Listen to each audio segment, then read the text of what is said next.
different shapes and parts of a bacterial cell, explain the method of bacterial classification, list nutritional and environmental requirements for bacterial growth. Just like us, they also need nutrition and even good environment for their survival and for their growth. Okay? So we will also describe the importance of bacterial metabolism, discuss the development and transfer of antibiotic resistance in bacteria.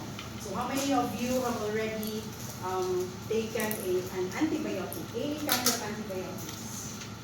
Any kind na? Sige, yes. Halos kita tanan. Diba? Because there are times no, na infecta with bacteria. And the good thing, bacterial infection can only be treated via antibiotics. However, ang problem karon, diba, ang pain in the ass sa hospital, sa mga, especially sa mga doctors, is katong mga antimicrobial resistant na mga organisms. Okay? Not just one antibiotic, but multi-drug na resistant na organisms. Okay? So that's why it is very much important na hindi mo pataka o inom ng antibiotics. No, guilty ba mo ana? Mag-self-medicate? No? Para mag-self-medicate? Or kaya, okay naman ko, di ba? So third day, pag pag-take o antibiotics, third day na okay na siya, so ikalimtan na ang tambal. Na dapat 14 days ay dapat i-take. No? So those are risk, no, high risk na siya for mutation sa bacteria, no, making you, no, vulnerable, no, for another bacterial infection na resistant na sa mga antibiotics, simple na mga antibiotics. So it is much difficult to treat. Okay, so now we will learn, no, kung saan pagkita na sa bacteria. Okay, why do we have to learn them?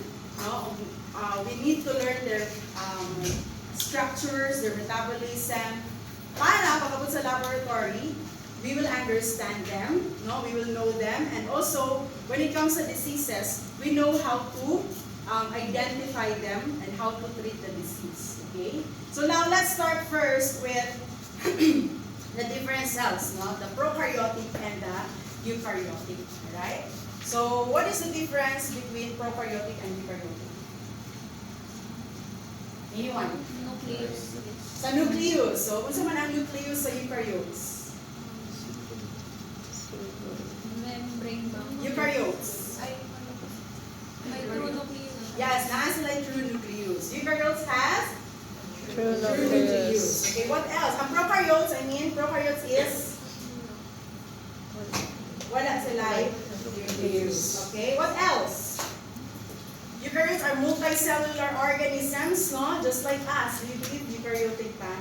Yes. So, multicellular. We are made of trillions of cells, no? Aside from that, multicellular organisms na, okay, we have organelles na natay nucleus, true nucleus, the powerhouse of the cell. Diba? Ang saan ginakontain sa nucleus? Mga DNA, okay? Ang genetic structure nato, no? We also have mitochondria, the Golgi apparatus, mga ribosomes, no? So, muna ang naasa eukaryotes. So, sa microorganisms, okay, in microbiology,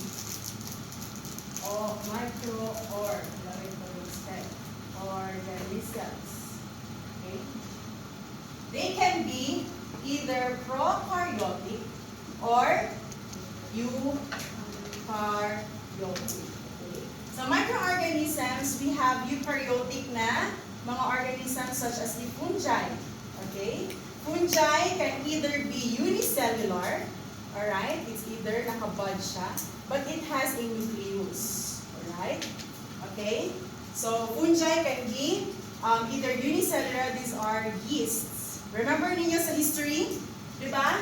So, ang yeast, nakita ni Louis Pasteur, diba? For fermentation. Okay? And also, napoy-form ang fungi na called as, itong mga interconnected na mga forms niya. Okay? Nasa mga nucleus point there. Okay? These are molds. Muna itong makita sa fruits if rotten sila or kaya sa bread. Okay? If rotten na ang bread or spoiled na ang bread. Alright? Now, we also have parasites. Remember the parasites? Hello, wala na sila kalimutan na remember. No, parasites, no, can be katong mga protozoans. Okay? So itong mga protozoans, katong na yung mga flagella, katong na yung pseudopods. Alright? And so there are also multicellular, unicellular ditong mga protozoans. Okay? And ang atong mga multicellular, minsan to sila.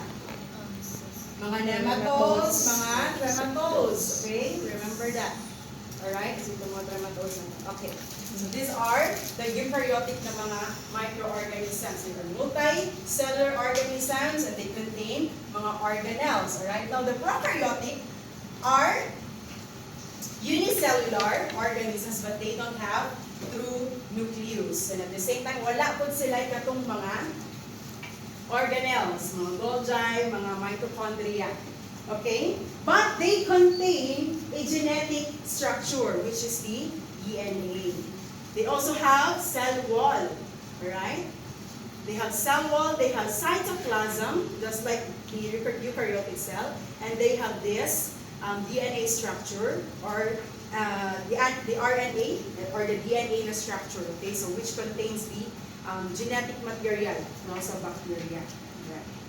Now, let's learn about the prokaryotic cells, kung unsa ang iyahang anatomy, no? Unsa ang anatomy sa isa ka bacteria, right? So, let's start with a cell envelope. So, say cell envelope.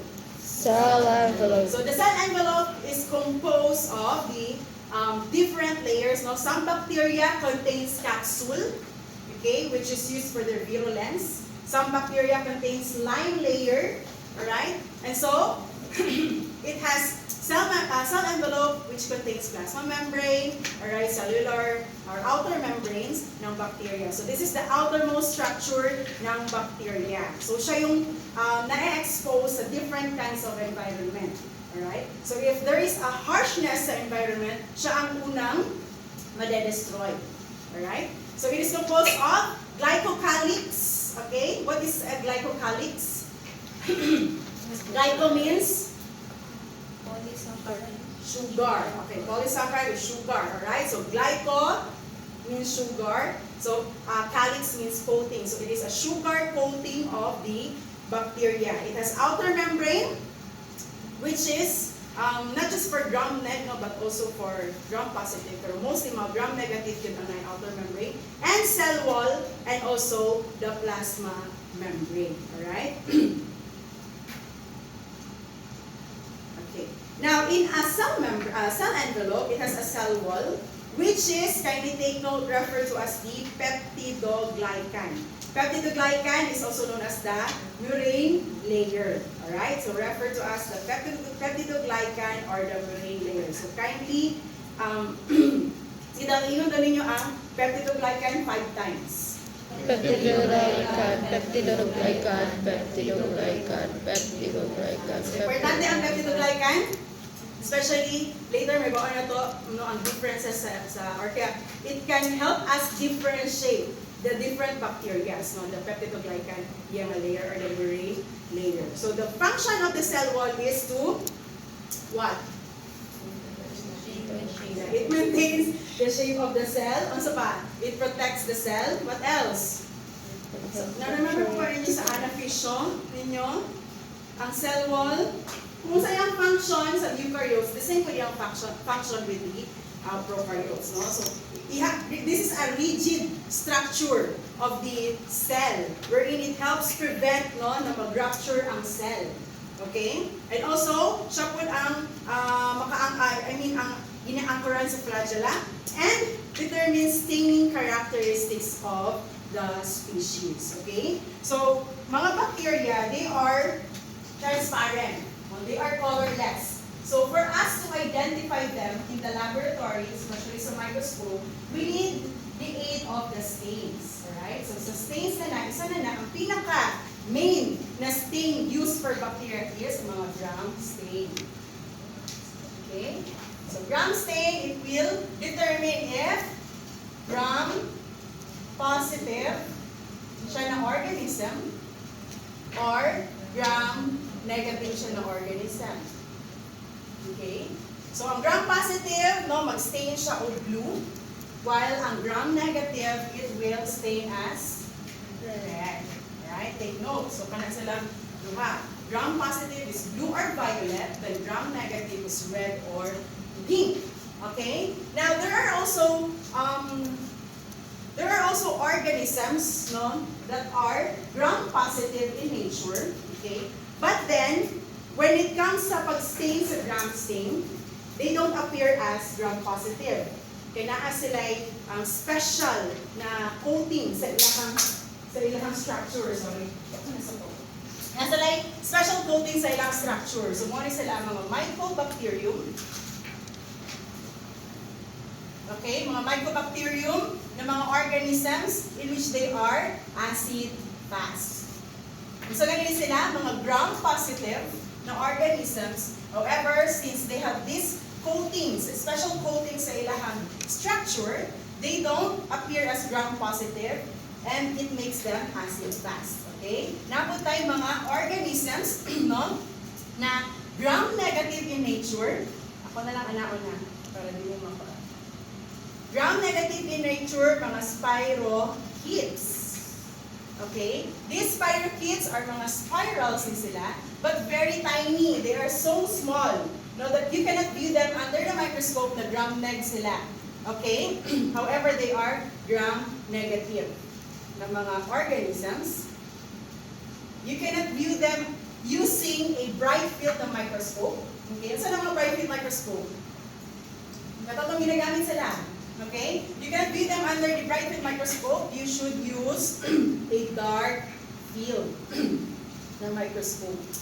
Okay? Para ma-view ninyo sila.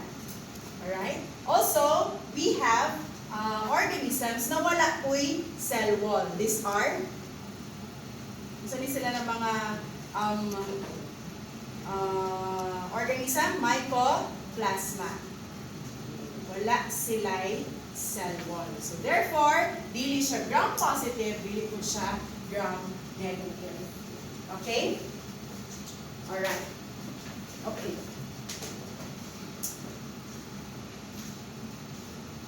Sige. Now question.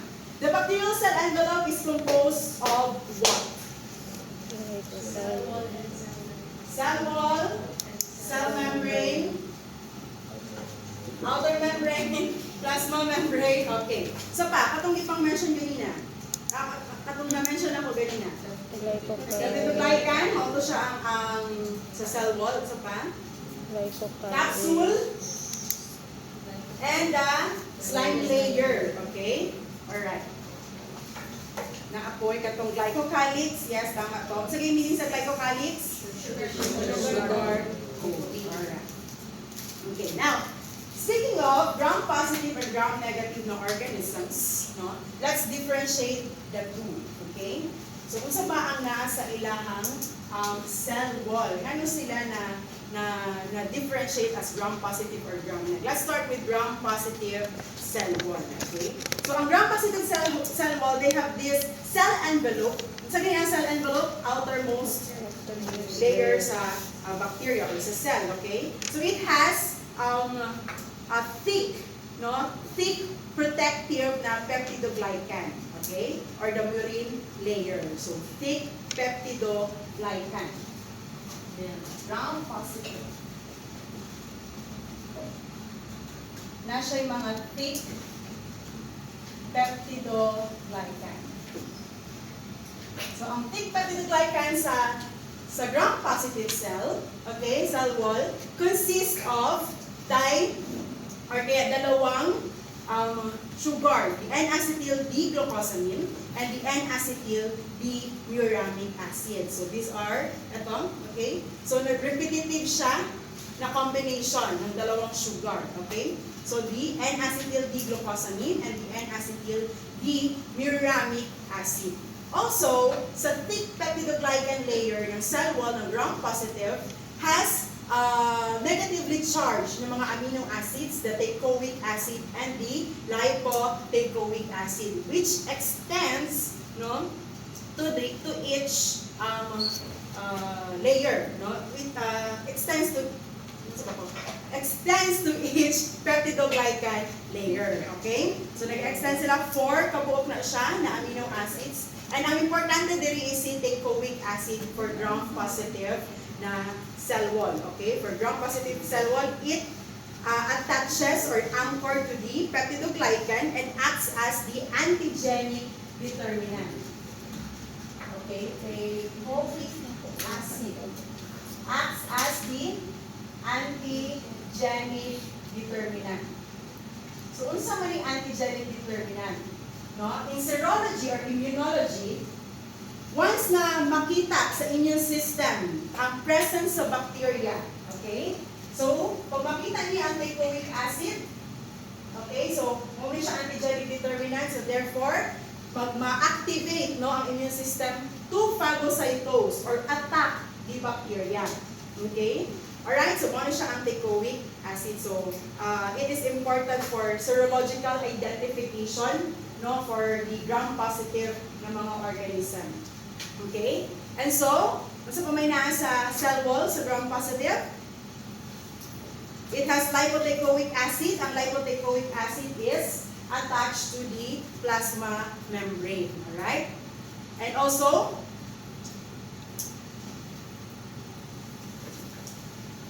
this cytoplasmic membrane, no? Cytoplasmic, filter siya. Okay. Again, ang gram-positive cell wall has two components. Main components, mo siya ang peptidoglycan and ang outer membrane. Okay? The outer membrane is composed of phospholipids. Okay, so the outer membrane is composed of phospholipids. Now, this cytoplasmic membrane or the outer cytoplasmic membrane of the cell wall is the target of the mga antibiotics such as penicillin, di ba? And so, ang action sa penicillin is to prevent ang synthesis. So, saan ang synthesis? Build up or production no sa peptidoglycan sa bacteria, sa cell wall sa gram-positive. Okay? Alright. Now, the cytoplasmic membrane of the gram-positive cell wall is different from the kanang cell wall nato, di ba? Ang cell wall nato has cholesterol or mga sterols, but with gram-positive organisms, it doesn't have cholesterol or mga sterols. Take note, cytoplasmic membrane of the gram-positive organism, okay? It doesn't have or it doesn't contain cholesterol or mga sterols. Now, let's proceed to the gram-negative cell wall. Okay? Now, the gram-negative cell wall has 3 layers compared with the gram-positive, duha ng ihang layers. Alright? Gram-negative has 3 layers, which is pagsugod ta sa cytoplasmic membrane. So, nagaano yun ang ato ang TV. Kindly refer na lang sa katunasan na PDF. Okay? So, ang 3 layers sa ato ang gram-negative, no, kay mag-start na with the cytoplasmic membrane. Okay? So, muna siyang inner portion or inner layer sa structure sa cell sa gram-neg. Alright? So, this cytoplasmic membrane is surrounded by the peptidoglycan. Are you following? Nakafollow ko ba, Kuban? Okay. Yes. Gawin na lang po. For gram-negative, we have, pinakabugyan layers? 3. It has 3 layers. Start na sa innermost, which is the outer membrane. And the same with the gram-positive, it is made up of phospholipids. Now, sa middle layer niya, okay, kay peptidoglycan, in which thin siya na peptidoglycan. Okay? So, nasa thin na peptidoglycan. Alright? Now, the thin peptidoglycan no, contains the same gihapon na katong sugar, the same with the gram-positive na layers. Okay? Naibadbaran dito sa pag-off sa TV. Anyways, continue na. Alright? Now, thin peptidoglycan does not have teichoic acid, unlike sa gram-positive. Take note, doesn't have Unsa din? Teichoic acid. Okay, so i-note niyo ang differences ha. Thick peptidoglycan sa gram-positive, sa gram-negative. Iyang peptidoglycan. Teichoic acid is present in gram-positive, whereas absent siya sa gram-negative. Okay? Now, however, if masing wala siya teichoic acid, naa siya urine na lipoprotein. Okay? So, ang urine lipoprotein mo siyang nag-extend to the outer layer or the third layer, no? Third layer. So, urine peptidoglycan. And then ang outer layer, which is the urine. No, na? So, doon siyang urine na lipoprotein.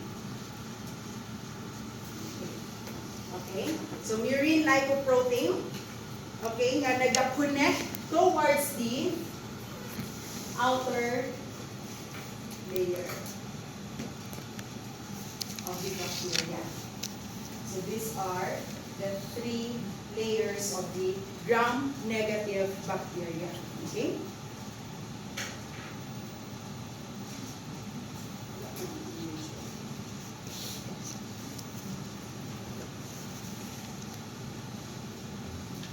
Gawin na lang natin.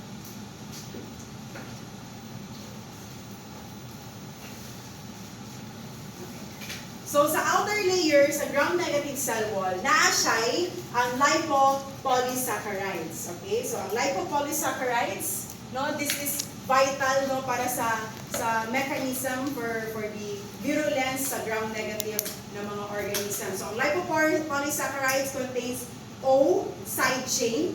Okay? O, kaya nakita niyo din ha. And then, lipid A. Okay? Ang lipid A is a protein, no, na important as toxic ni siya sa host, no? For example, ang lipid A is toxic ni siya sa host. For example, ma-phagocytose na sa immune system, no? Ang organism, ang gram-negative bacteria. Ang gram-negative bacteria, once na ma-phagocytose siya, mag-rupture ang lipid A. Okay, mo-rupture ang lipid A, ang membranes or ang mabili na membrane sa lipid A kay mo-adto siya sa circulation.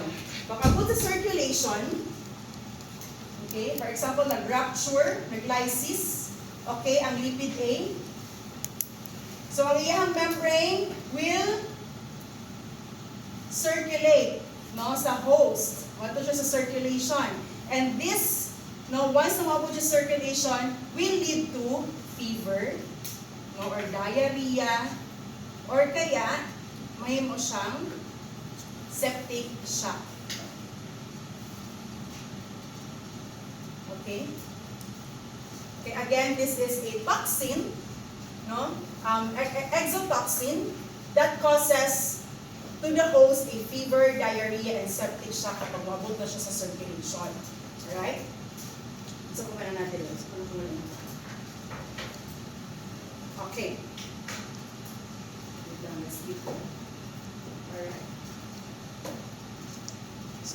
Okay, now, let's proceed to the outer membrane of the gram-negative cell wall. As what I said, now composed of phospholipid, lipopolysaccharide, ang outer membrane, lipopolysaccharide na siya O, or katong O side chain, and then napo siya lipid A, no, na composition sa iyang lipopolysaccharide. Then it contributes to the negative charge of the bacterial surface. It allows hydrophilic compounds to enter the cell through its porins. Okay, na siya mga porins or mga pores, alright? Para prevent or barrier. Ang outer cell membrane is barrier siya para makasunod ang mga toxic substances, no, towards the porins. Okay? So it also evades host defenses through its strong negative charge, which is an important factor in evading the phagocytosis. So this is also considered as endotoxin. No? Endotoxin ang mga ang kanyang outer membrane sa gram-negative na cell wall. Okay?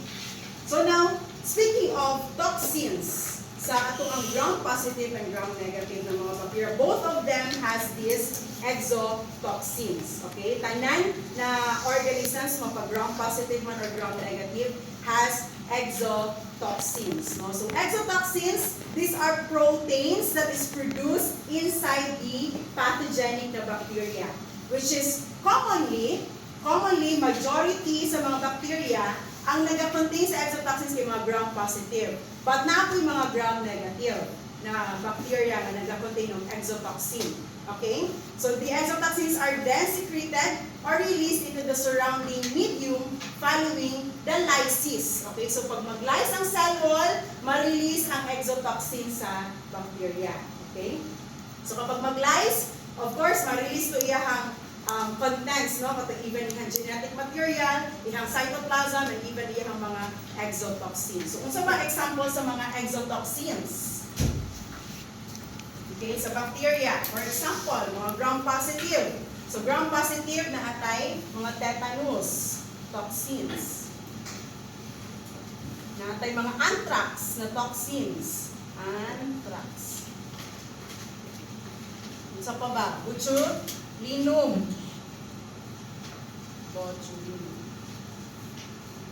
Botulinum na toxins, okay? And so on.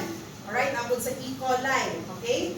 Na toxins. So these are toxins na exotoxins known as the neurotoxins. Neurotoxins, these are exotoxins that targets what? Mga neurons, mga nerves, okay? Causing the host na maunsa. Ma-paralyze, okay? Kapag nerves or neurons niya ma-target, ma-paralyze ang host. So may example sa neurotoxins na to. These are the tetanus, no? Maka-paralyze siya sa host, okay? Alright. So, napod tayo enterotoxins. These targets what? The gastrointestinal tract. Causing what? Diarrhea. Okay? So magka-diarrhea siya. No, for example, si E. coli, di ba, pag infected ka with E. coli, di ba, magkalibanga, makakause siya ka ng diarrhea. And even staphylococcus, mga gram-positive, no, makakause siya o gastrointestinal na infections. Okay? We also have endotoxins. Okay? Endotoxins, unlike sa exotoxins, no, they are not proteins. Ang exotoxins are proteins, endotoxins are not proteins, but they are part of the membrane or the cell wall. Part siya sa cell wall. Now, if mag-lyse ang cell wall, ma-release ang endotoxins. Okay? So, they are part of, or portion siya sa lipopolysaccharides, na outer membrane of the cell wall of gram-negative bacteria. Mostly, mga gram-negative bacteria ang naasa na ay endotoxin. Ang exotoxin, mostly, naasa gram-positive. Endotoxin is mostly naasa gram-neg. Okay? So, endotoxins are liberated when the bacteria die and the cell wall breaks apart. Okay? So, kano sa mamatay ang bacteria? Once na mawala or ma-remove sa ilahang genetic material. Kung sa ganyan genetic material? DNA. If mawala ganyan DNA, therefore mag-lyse. No? Or kaya ma-attack sila sa immune system or any chemicals, any antibiotics, it will lyse, producing or releasing the endotoxin. Again, isa ang protein sa ilahan? Si exotoxin. Si endotoxin, yes, lipid, no, part siya sa outer membrane sa cell wall. Okay, very good. Next. The inner cell wall or the inner membrane of the cell wall of the gram-negative is composed of thin peptidoglycan layers. It is the reason for its high susceptibility to mechanical breakage. So take note ha, ang differences sa gram-positive o gram-neg is their peptidoglycan. Sige, pwede na mag-escapo ang mga officers for your... Sige, tawag. Ano ba yung sige, pwede na. I will post a recording sa ato ang discussion para makakatch up nyo. Supo. Ganahan ko. Ganahan mag-discuss.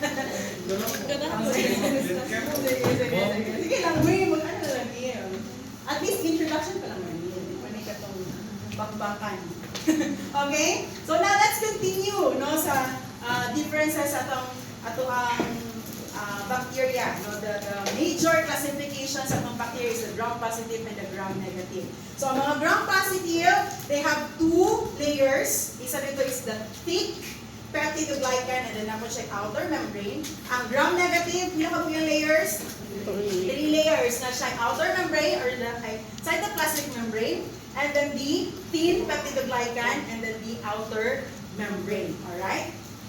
Okay. So take note, no, nga ang gram-positive sa iyang thick peptidoglycan, iyang arrangement din ana is sulad ng ka-mesh. Isa na mesh?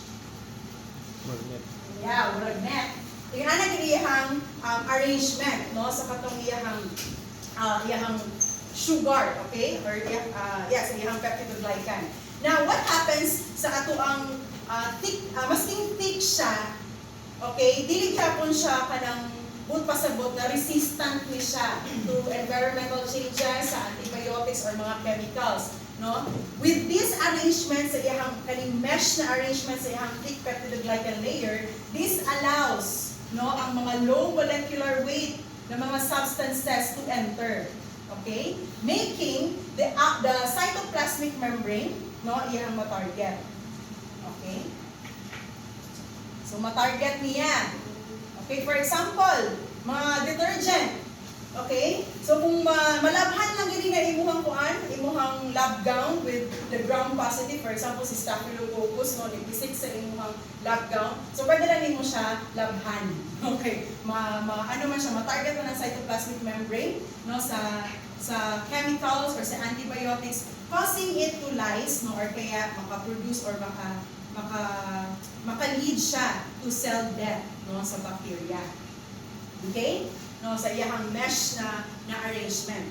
Alright? Or kaya ini antibiotics ba ni mga chemicals, okay? However, sa gram-negative, since 3 kabuk ihang layer, okay?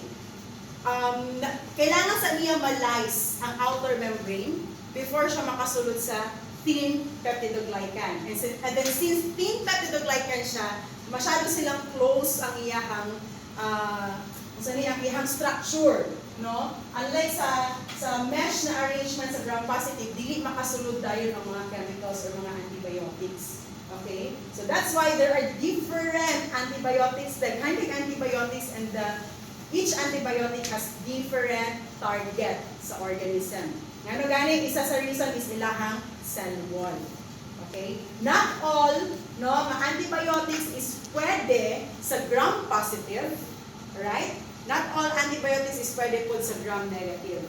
Okay? Dili pa lang sa cell wall pa lang, makita na nato nga, dili effective ang isa ka antibiotic because sa gram-negative, no, ma-block, no, ang iyang passage, no, para ma-prevent niya or ma-break niya ang cytoplasmic membrane. Okay? Alright. So, how can we determine the gram-positive and gram-negative sa laboratory? Di ba anak ko ganina, via sa ganito? Staining. Via the stain. Okay, so sa stain. So, let's talk about the stain. Sugdan na ito sa gram stain. Alright. Gram stain, naa-siya'y steps, okay? So first, kailangan siya i-fixate or muagi sa siya fixation. Kung sa'yo gamit na fixation or fixative, no, for our organism, it's the heat, okay? So heat is used not to kill the organism. So kapag maapaagi niyo siya sa heat, kadiyot lang, no? Dili tong boiling point yun, it doesn't mean patay na ang organism, na preserve lang niyo siya. Okay? I-fixation lang niyo siya. Nag-undergo lang fixation. Okay? So, nga siya kailangan na itong i-fixate or i-fix ang organism. Yes, Steph? Para dili mawala ang original structures. Para di mawala ang original structure sa organism. What else? Para ma-preserve ang bacteria. What else? Okay? Kaya para while nag-undergo siya sa process, no, for the staining, dili siya maka-multiply, dili siya binary fission. Kay wala man sila ka ng metabolism, wala sila processes na mahitabo na na-pause lang nimo ang organism. Okay? Or na-freeze lang nimo siya pero with the use of heat. Alright? So na-fix nimo siya, dili sila managhan. Okay? I'm sorry? Yes, since unicellular siya and then they reproduce via the binary fission. Okay, later masabtan na ito kung saan na nasa binary fission. Kailangan natin sila i-fixate para mag-steady lang siya, di siya maglihok. Because also there are organisms that are motile or moving. No? Na yung mga flagella sa ilaha, so dapat para ma-stay siya, stay still. Kaya basig nag-process ka nila, wala na dahil siya dito. No? Nigawa sa digestive slide. Okay? Next step is the crystal violet. Okay? Crystal violet, mo ni siya ang primary stain. Okay? Primary stain of the gram stain. Okay? So, ang crystal violet, no? Remember ang katong wall or thick peptidoglycan sa ato ang gram neg and sa atong gram pus. No? So, thick, since thick siya and then mesh ang iyang arrangement, the crystal violet can penetrate. Tama ba? And then, directly absorb siya sa, ma-absorb siya sa, saan na nilin? Cytoplasmic membrane. Okay. Alright. Now, with the gram-negative, since na siya outer layer, and then si crystal violet, dahil lang man siya, dili man siya kanang acid or kaya chemical na makadamage sa outer layer. So, kung sa'yo makita mo sa crystal violet, bounce lang siya. Okay? So, dili niya ma-take up. Wala na take up sa cytoplasmic membrane ang crystal violet. Okay? So, therefore, kung saan yung gina-expect na color na karon, since ni-absorb naman sa cytoplasmic membrane ng crystal violet, sa gram-positive, it's either Red or blue or purple na siya. Kaya si ground leg, wala pa siya color. Kaya wala pa man nakaabot sa cytoplasmic membrane ng guide. Okay? Now, with the use of iodine. Okay, kung saan yung iodine? Mordant. Yes, more than. Saan meaning sa more than? Yes, it helps no na mag-bind or mapastrengthen ang affinity sa primary stain. No, i-strengthen niya ang affinity sa primary stain no, para dili siya ma-remove dayon. Okay? Now, since nag-add iodine as the mordant, dili na ma-remove ang blue or purple dito na na-absorb dito sa cytoplasmic membrane. Sa gram neck, wala pa gyapon siya color, kaya wala man gyapon siya na strengthen, na stain, diba? Then after that, we will use decolorization. Okay, so decolorizer, no, which is acetone. Yes, acetone, alcohol. No, ang atuang decolorizer. Okay? Kasi ginugod sa decolorizer, it will remove, no? For example, nakapilit hapon diri na katong crystal violet, it will remove those crystal violet. Okay? I-remove niya ang crystal violet. Ano dito ang crystal violet? Then after that, we will proceed with the counter stain, which is the safranin. No? And since na-remove na na-dissolve sa acid alcohol ang layer nga naa sa gram-negative, the safranin will then be absorbed. The safranin will then be absorbed to the cytoplasmic membrane. That's why your gram-negative appears red or pink. Okay? So remember, di ba? Positive, gram-positive, thick iyang cell wall. Ang gram-negative kay thin. Okay? So sa simples pa lang, ang positive, di ba, makatambok ang sa positive, ang mga gram-negative is thin. Para dili ninyo ma-interchange. Okay? Mostly ka na hindi ma-interchange. Again, ang gram-positive, kung sa iyahang peptidoglycan layer, thick. Ang gram-negative, thin. Okay, very good. So here's the process of gram staining, in which we will do this in the laboratory. It was the second session na to sa lab or second week na to sa lab. Okay? So first, i-apply na to ang heat para i-fixate na to ang smear, bacterial smear. Then we will add the crystal violet. Dapat flooded din siya. Then water. We will wash it with water. Then i-add na to with the iodine. Then wash with water. Then the colorizer para ma-remove ang ato ang color. Okay? Then safranin para ma-take up sa gram-negative ang counter stain. Okay? Alright. Now, here's how the organisms look like with the gram staining. Okay? So, sa mga gram-positive, ingani yun ka blue, ingani ka violet. Alright? Kapag gram-negative, red. Okay? So, later, mahibawan mo na ito kung sa ilang mga shapes. Color wala itong istoryahan. Okay? Para ma-differentiate na ito sila or ma-classify na ito sila kung gram-positive ba siya ng organism or gram-negative. Question. What can be found in the cell wall of gram-negative bacteria but not in gram-positive bacteria? Nasa lang? Lipopolysaccharide, which is the third layer of the gram-negative. Very good. Amino mo. Okay.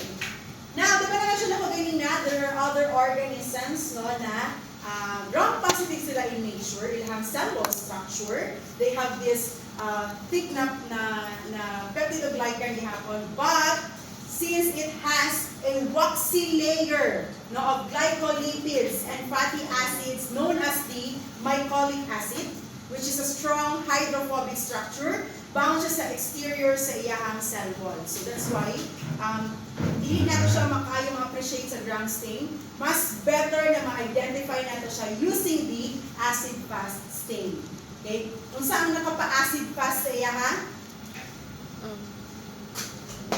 Iyahang glycolipid o iyahang fatty acid na mycolic acid. Pinaka nakapa-acid fast sa iya is the mycolic acid. All acid-fast organisms contains mycolic acid. Alright? For example, the Mycobacterium tuberculosis. Okay? So, ang Mycobacterium tuberculosis kay naa siya mycolic acid. No? That's why mas ma-appreciate or mas ma-identify siya using the acid-fast stain. So, this is the principle of the acid-fast ng mga bacteria. If acid-fast siya, okay, again, they are colorless. No, all organisms are colorless. Now, ang sa acid-fast naman, ang primary stain niya is the carbolfuchsin. The same yapon sila na i-heat fix. No, kailangan i-heat fix siya before din sila mag-undergo og staining. Okay? So, ang primary stain sa acid-fast, again, is the carbolfuchsin stain. Alright? So, ma-take up sa cell wall ang primary stain to both acid-fast and non-acid-fast. Then, once na i-apply ang decolorizer for acid-fast is the acid alcohol. Kailangan siyang acid para iyahang ma-break ang sige nga fatty acid? Mycolic acid. So, kailangan niya i-break ang mycolic acid. Okay? Alright. Now, application.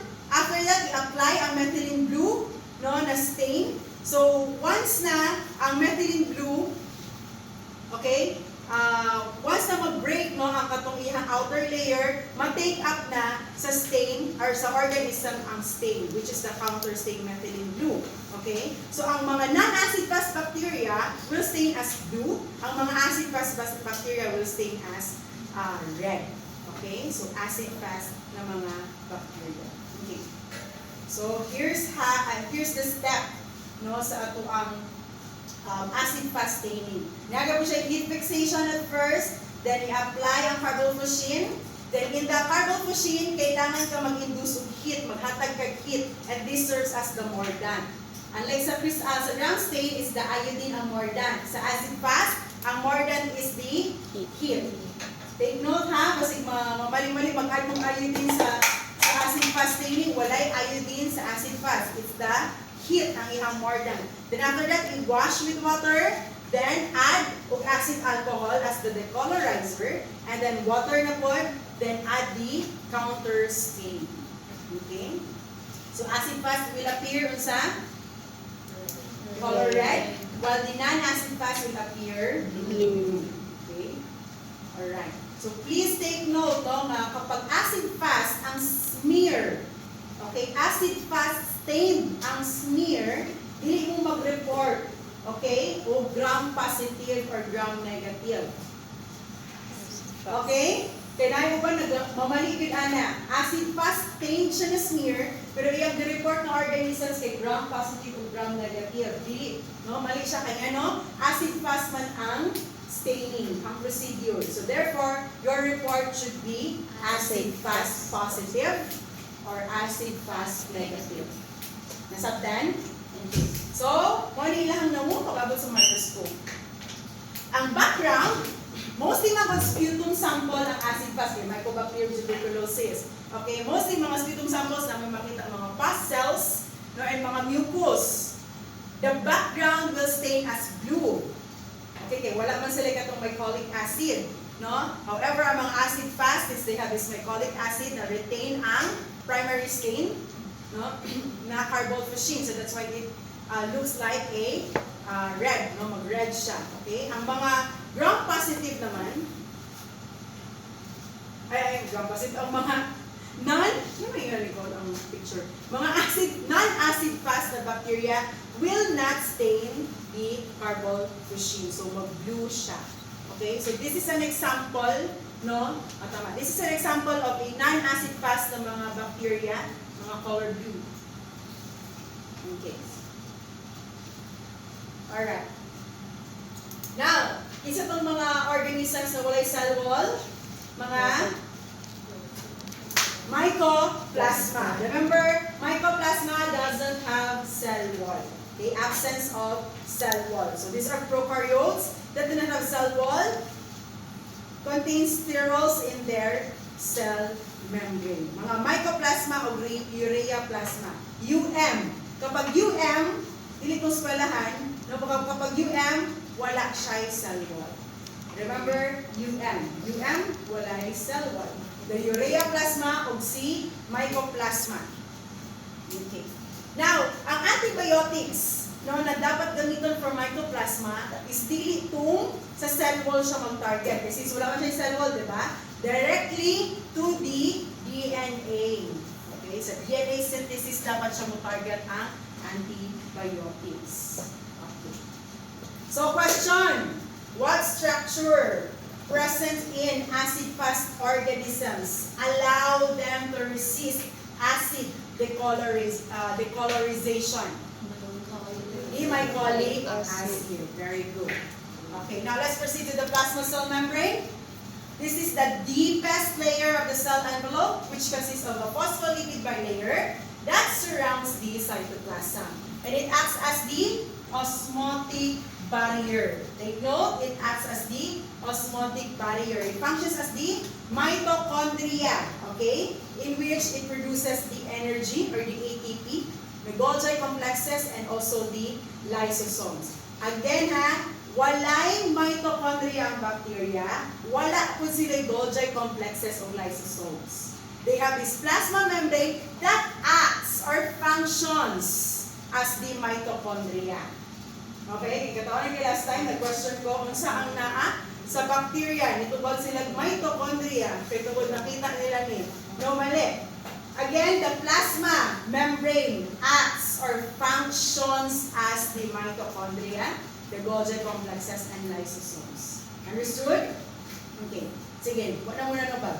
Okay, so ayan, but the general function ng plasma membrane is similar lang siya ng sa mga eukaryotic na mga cells.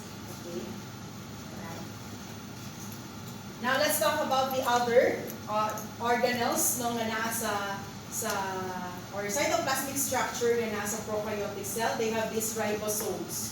Kung saan ang laki nila, mitochondria, Golgi apparatus of mga lysosomes. Okay? However, they have these ribosomes. Diba? Ang mga ribosomes, remember niyo, these are organelles na form sa Protein synthesis. ano ba ito matawag?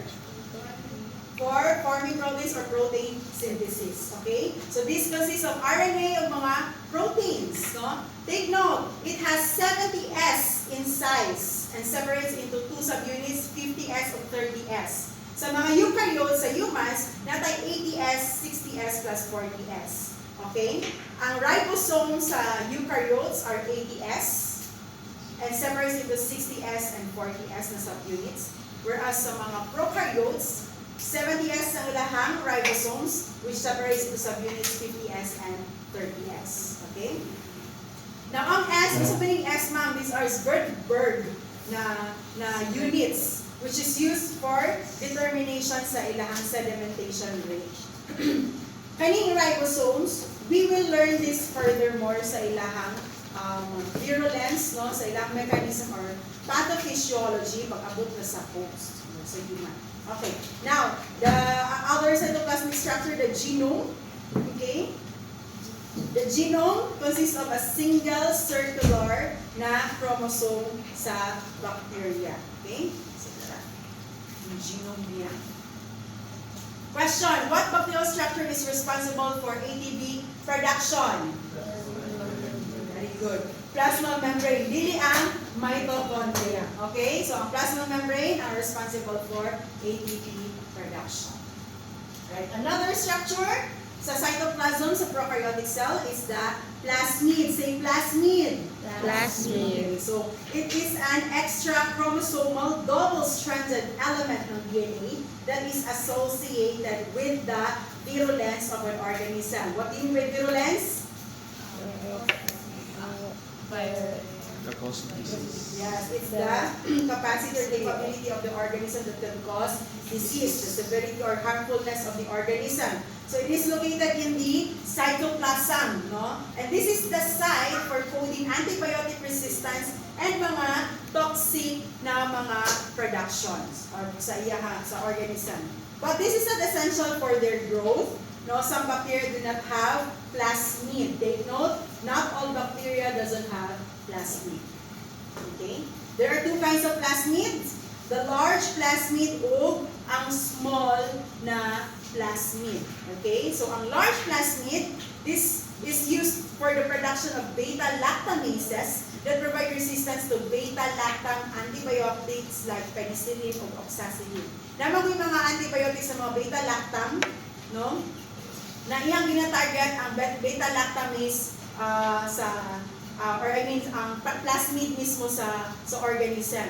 Pero with this large plasmid, no, it produces beta-lactamases no, para dili mag-take effect ang beta-lactam na antibiotics. Now, we have also small plasmid for mga tetracycline na mga antibiotics and mga chloramphenicol na resistance. Okay? So this targets no, or gina-disrupt ang mga DNA synthesis. Okay? Or mga protein synthesis. Sa small plasmid, ang mga antibiotics na gina-target ang small plasmid is katong mga DNA synthesis o protein synthesis. Sa large plasmid, di ba, beta-lactamases, small plasmid, DNA, and protein synthesis. Now, napod sila yung mga inclusion bodies. Okay, these inclusion bodies serves as the energy source or food reserves of the bacteria. They are composed mainly of polysaccharides, which lessen osmotic na mga pressure. Okay, so example, now take note of this. Kay mostly mga bacteria, pag-abot sa laboratory, we can view them under certain stains, and sa microscope makita natin yung mga inclusion bodies. Okay, and they are specific to every bacteria. Pag makita nyo si Babe's Ernst bodies, si Corynebacterium diphtheriae. Okay, bipolar bodies, Yersinia pestis, much granules, Mycobacterium tuberculosis, and sulfur granules, Nocardia and Actinomyces. Okay? Take note and memorize niyo siya ng mga inclusion bodies. There are a lot of inclusion bodies also. Examples lang niyo siya. So, i-remember natin yung mga inclusion bodies. Okay? Para makabot sa laboratory, makakita ka sa smear or sa slide no, from the specimen, makakita pa yung mga bipolar bodies, Babe's Ernst bodies, makabalo na kani siya is si Corynebacterium, kani siya si Yersinia pestis na organism. So, nanaki-idea kung saang culture media yung gamiton para mag-grow ng mga organism. Okay? Now, the endospores of the organism are the asexual spores. Now, these are the resistant structures of the organisms. There are bacteria na nasa yung mga endospores. For example, mga Clostridium, okay? The causative agent, Clostridium tetani, the causative agent for the tetanus. Okay? So, nasa sila mga endospores. Mga spores na sila, na dili sila basta-basta mamatay just by heating them or by boiling them. Okay? Or kaya by freezing them. No, ang spores na they are used for their survival. Na mas bisan kung sa na extreme environment na imong ipambutang sa ilaha, dili sila mamatay. Okay? So, endospores, these are small dormant structures located inside the bacterial cell. So, for example, this is the cell. Okay? Ang uban bacterial spores, kaya wala siya wala siya lollipop or mga tennis racket, no? Ang uban spores is naa sa center.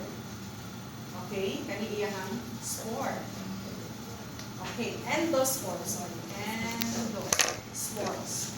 Alright? They aid in the survival of bacteria against external conditions. They are produced within vegetative cells of some gram-positive bacteria. The locations of these structures aid in the microscopic identification of the bacteria. So if the organism contains an endospore, na po siya specific na stain. No, para makita by using the malachite green, okay, as the primary stain, and then heat na po as the mordant, and then water, no, para ma-retain na ang green color, dili siya magamit ang decolorizer, okay, and then safranin as the counter stain. So this stain is known as the Schaefer-Fulton stain, okay, Schaefer-Fulton stain for the endospores of the organisms. Okay, for example, again, sila Bacillus, Anthracis, Clostridium tetani, nana sila yung mga spores, and this is vital, no, kaning stain, vital siya para sa identification sa ato ang mga endospore or mga spore ng mga organisms, okay? So, kapag ma-stain na sila, no, ang mga endospore ng mga organisms, they appear green in the stain. Hindi naman kayo maklaro dire, pero kanilang green. Ang spore mismo ang naka-take up sa stain. Okay? Alright. So, unsa man yung spore?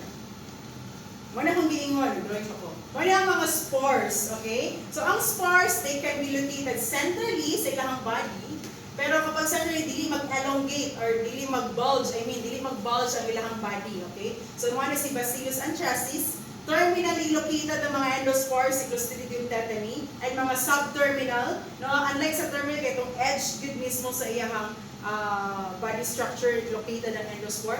Ang subterminal is almost lang or near to the edge. Okay, so one has Clostridium botulinum. Okay. So unsa man yung spores? Di ba na-mention ko kanina mga vegetative cells? Okay. So sa isa ka organism, labaw able siya na mu-produce og endospore. Now what happens is sa vegetative cell, tanan mga organisms, mga microorganisms, kapag na sila sa vegetative cell, meaning able sila to, remember niyo itong mga protozoans?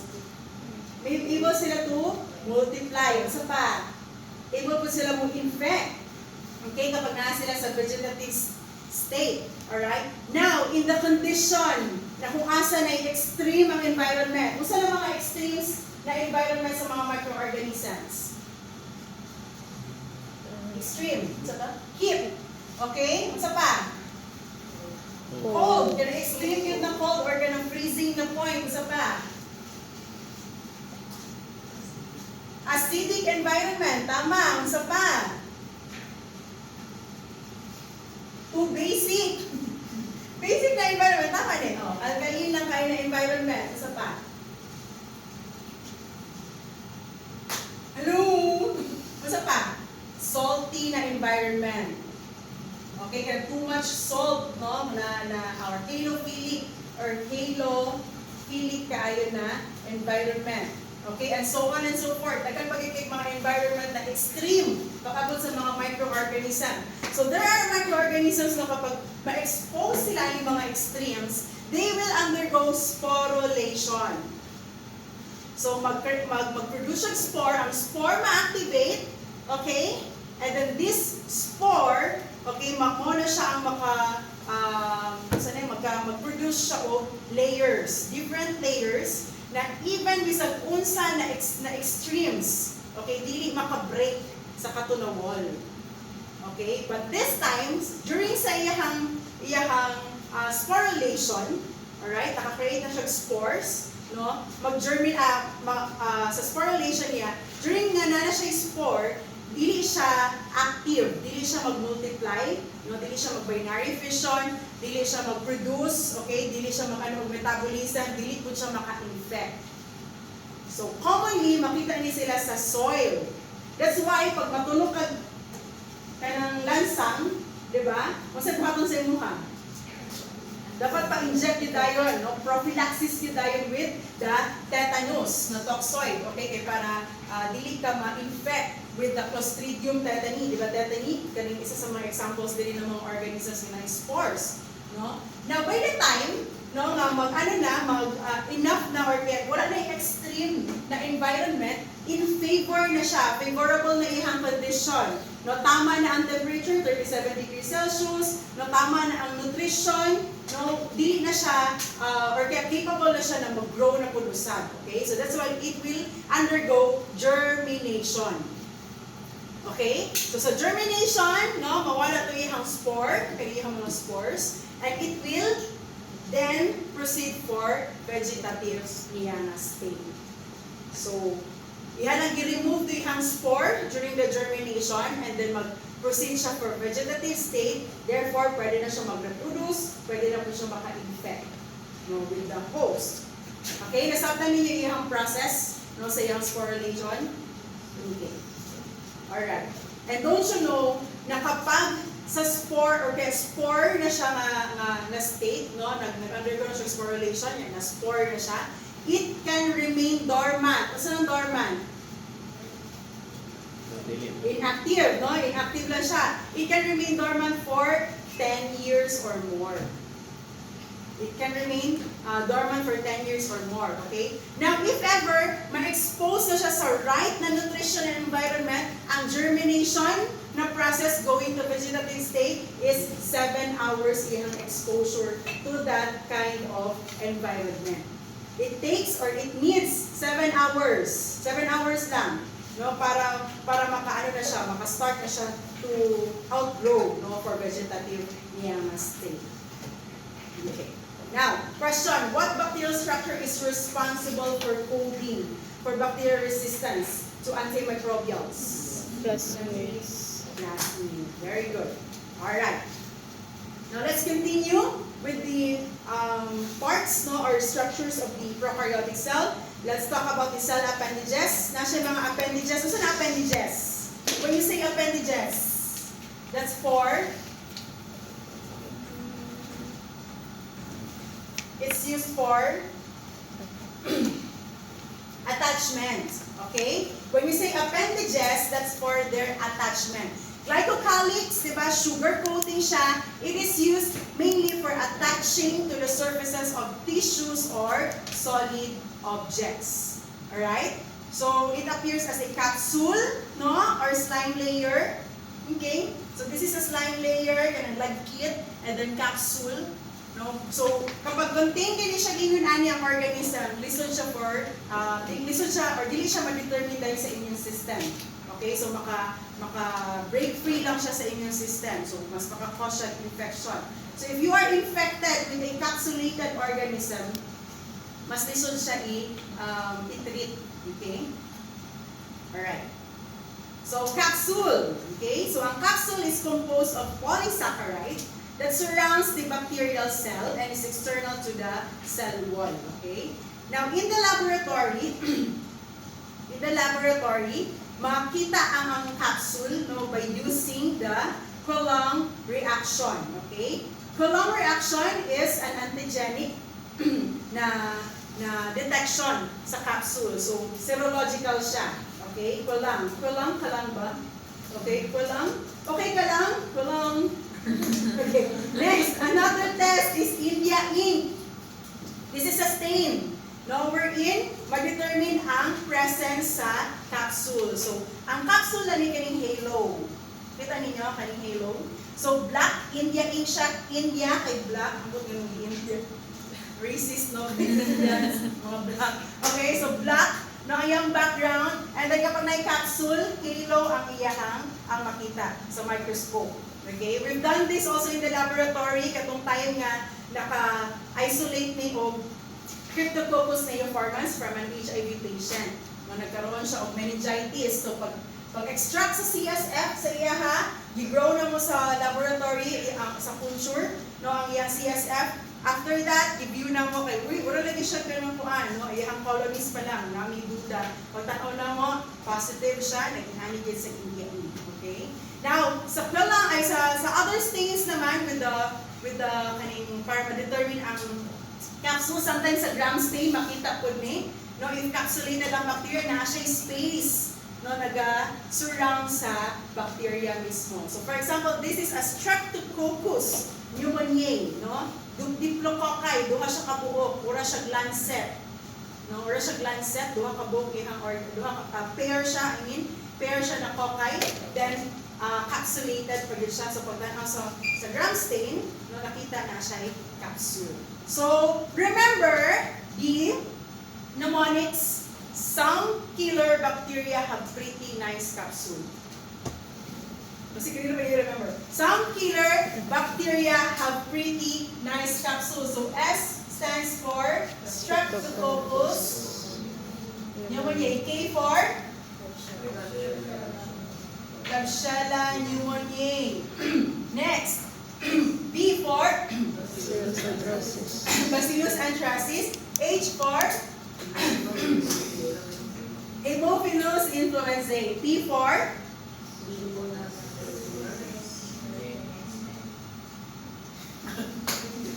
Pseudomonas aeruginosa. N for Neisseria gonorrhoeae. C for Cryptococcus neoformans. Sulat pa ba na ko? Isulat na namin yun directly. Sulat niyo directly sa yung notes. Again, S for Streptococcus neoformans. Streptococcus pneumoniae. K for Klebsiella pneumoniae. B for H for Haemophilus influenzae. P for Pseudomonas. Kasi wala ka pala sa spelling sa Pseudomonas aeruginosa. Next, N for Neisseria. Kapag sa spelling sa Neisseria. Okay, next. C for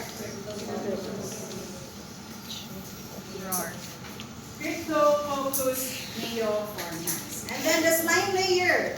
So these are unorganized, meaning kalat, katag, no? Parang buhaghag na material that is loosely attached to the cell wall. This makes up the biofilm. When you say biofilm, muna siya ang group mismo sa organism. Okay? Once na mag-group sila, no, mag-produce siya work, isa ka community na mismo, and that is because of this slime layer. Okay? Alright. So, kanya ang delikado, no, kapag na-slime layer, no, mas dako iyang scope na ma-infect sa isa ka cell or sa isa ka tissue. Alright? Making it, no, kanang mas virulent siya or mas extensive ang iyang infection na maka-infect mismo sa cell.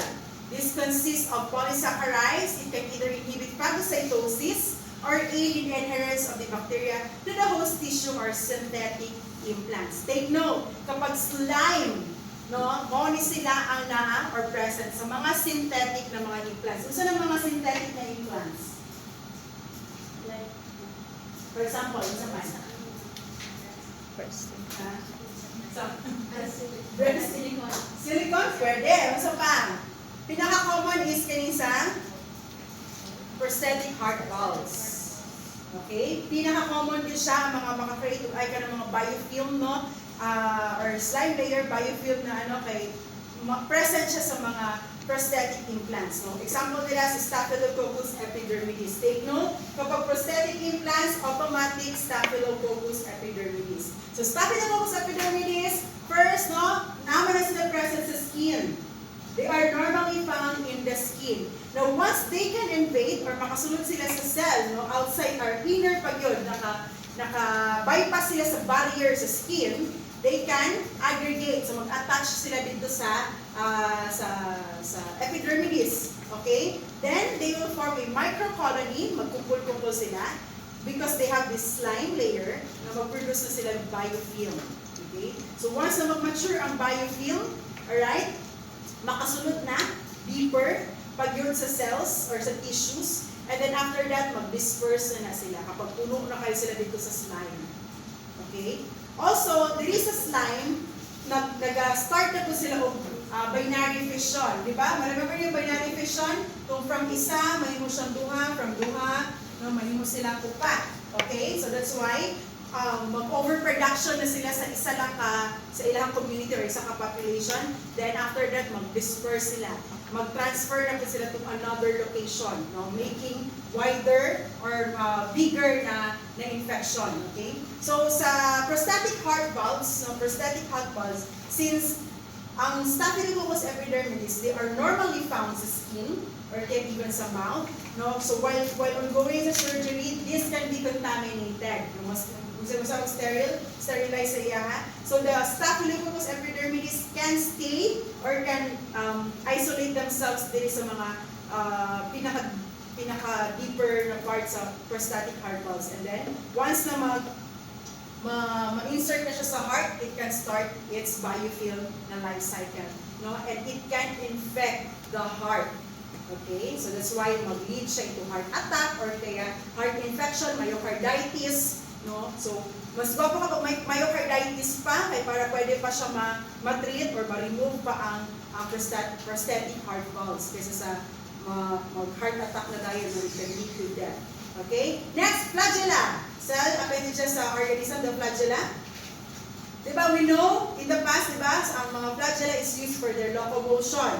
Okay? So, it is an exterior protein filament that rotates and causes bacteria to be motile. Alright? So, this is important in survivability and pathogenic ability of the bacteria. So, there are different flagellar arrangements. So, when we say atricus, meaning wala siya tricus, no flagella. Pag monotricus, isa lang. Wala siya sperm na awol. Pero ang sperm, hindi siya bacteria. Okay? And then, ang amphitricus, duha iyahang flagella, pero sa both ends. Now, mostly, mga rods. Mga rods na mga bacteria. So, nasa sila sa both ends. We have peritricus, meaning all over sa iyang body. Pero dili na siya cilia. But remember niyo cilia? Di ba sa organ, di ba sa ano? Di ba natin siya mga anak? Surrounding po siya sa cell. But what's the difference sa cilia o sa flagella? Ang flagella, it moves. Move siya, making the organism also move. Ang cilia, dili siya nag-move. Immovable ang cilia. Ano lang siya? Structure lang siya. Nag-project lang siya dito. For aesthetics. Okay? Lopotricus, meaning one end lang siya pero daghan sila, nagtabo. Wala siya gibukot na buhok. Okay? Ang lopotricus. Take note of that ha, ang lahang mga terms. Example sa monotricus, si Vibrio and si Campylobacter. Okay? Ang amphitricus si E. coli. Alright? Ang peritricus, some of the strains ni E. coli kay naapod, ingon ana po ang dagway. Okay? Now si Lopotricus, si Pseudomonas. Pseudomonas. No, yung ani iyahang arrangement sa iyahang flagella. Now question, what is used to serotype bacteria using the capsular antigen? The Kellogg reaction. Okay? Okay ka lang? Kellogg reaction. Alright, next. The pilay. Okay? Kapag ma-injured ka sa tiil, napilay.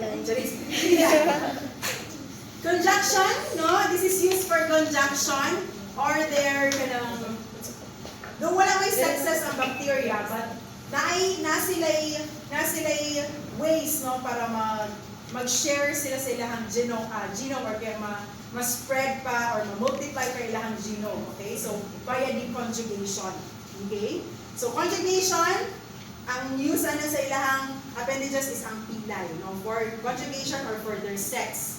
Okay, though they don't have sexes. Okay, so later, masabi na later, kung saan ang ginamina conjugation.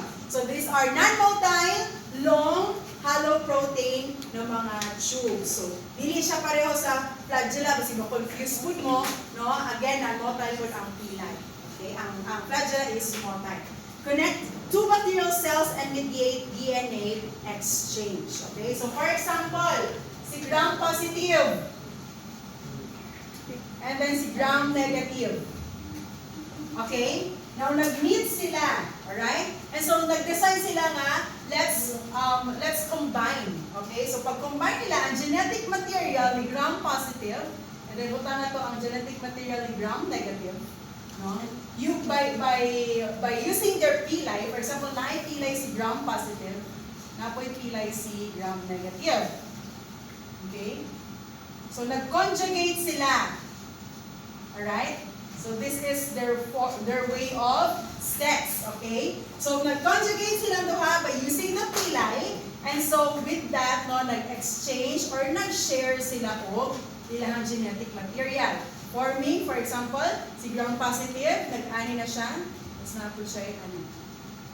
Okay, na-mix up ng iyahang genetic code. The same with gram negative, gubot-gubot na po siya, with still lagyan po iyahang genetic code. Sa 10, okay? So, man ang purpose or ang form or ang function ni pilay, okay? Now, we also have fimbriae, okay? Fimbriae or commonly known as the common pilay.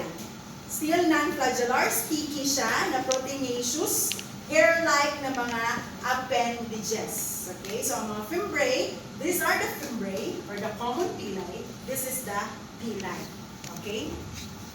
It adhere some bacterial cells to one another and to environmental surfaces. So, kani siya mismo, ang fimbriae, no, sa environmental surfaces siya pilit. No, kay para for example, or sa cell mismo, let's say for example, cell mismo ni sa human. Okay? And so, ang bacteria na siya ihang mga fimbriae, para mo attach, mutuhog siya dito sa cell.